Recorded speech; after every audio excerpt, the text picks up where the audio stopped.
से तुम करती इशारा, पास न मेरे आती हो।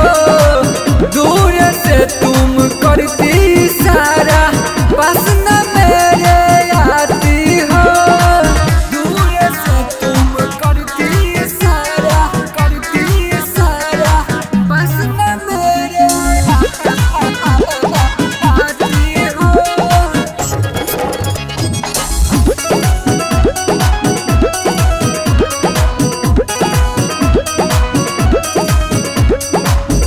सपनों में आके मुझे सीने से लगाती हो।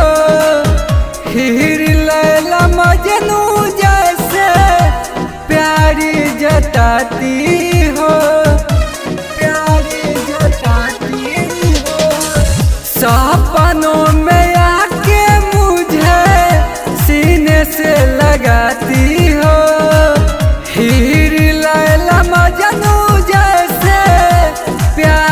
जताती हो।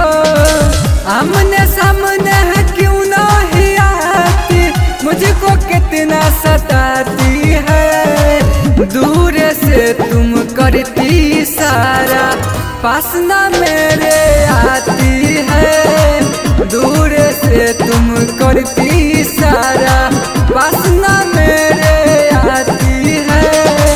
दूर से तुम करती